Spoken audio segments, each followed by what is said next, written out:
What is the best way to deal with your childhood traumas?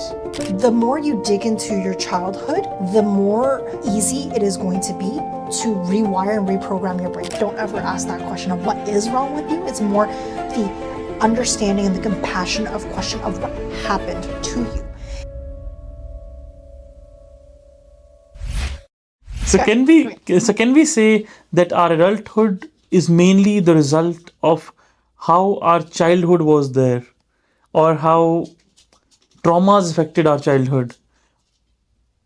Does all the traumas of childhood shape you, the you are today? 100%, which is really funny that you brought that up, because whatever you don't consciously know of, it comes out subconsciously. So for example, let's say the more you dig into your childhood and what happened in the past, the more easy it is going to be to rewire and reprogram your brain, because now you're consciously aware of how your childhood is affecting your present day. So the best example I like to give is just drawing from my own childhood.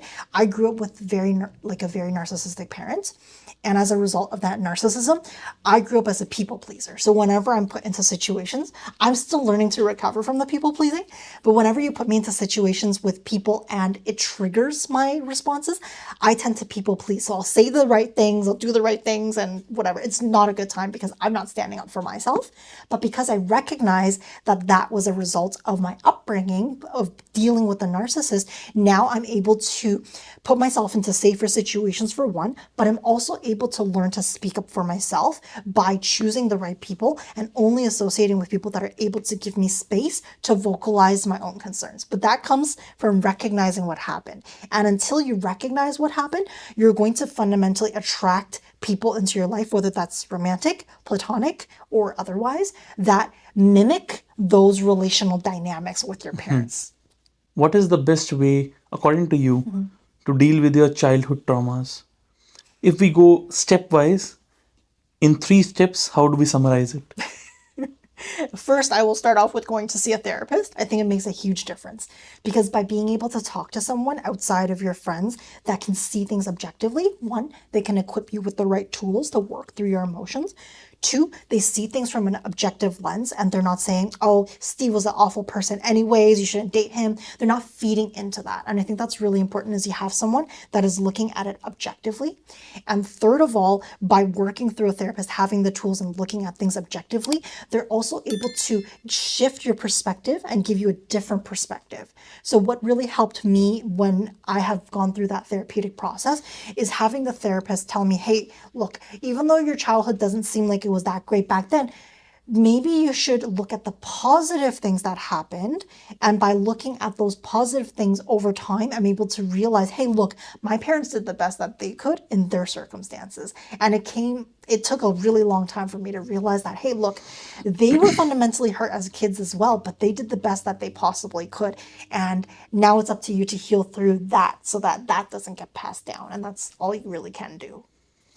Let's talk about the book. It didn't start with you. How would you like to sum it up?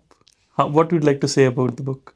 I think the most interesting thing is just drawing the parallels and understanding that the most important question to ask is, what is wrong with you? Don't ever ask that question of what is wrong with you. It's more the understanding and the compassion of question of what happened to you. And I think that's such an important switch to make, because when you're fundamentally coming out with the question of what's wrong with you, it already feels like an attack, right? It doesn't feel good in your system. But when you ask the question of what happened to you, you're opening up a conversational dialogue to really dive into that person's world, because a lot of the maladaptive behaviors that we have came from our childhood. We don't choose to hurt people, especially the ones we love, which is very funny because the triggers usually come up the most and end up hurting the people we love the most. And those are the people we never want to hurt because we fundamentally love them. But it is because in that intimate relationship that you feel safe, that is why those triggers come up the most, is because we feel safe. And that's where we end up lashing out at the people we love. Exactly. For anyone facing these childhood traumas and not even realizing that what they're facing today is because of a childhood trauma, what's your one line suggestion? I think I would probably sum it up with kindness and compassion again, because you never truly know what a person is really going through. And that's why I always preach kindness and compassion, because you only know the tip of that person's story. You don't know everything below the iceberg. And maybe the person is not even comfortable sharing with you everything. Exactly. And you never know, because by simply showing kindness and compassion. So, one of the big things I love to do in the morning is I love to say good morning to people when I walk by. Sometimes people stare at me like I'm a crazy person, but I really believe that kindness starts in simple actions like that, because somebody could be having a really, really, really bad time, but just by waving, saying hi, and saying good morning, it can raise that person's spirit up, even if just by a little bit, to give them a little bit of hope and humanity. And I Exactly. think that's really important.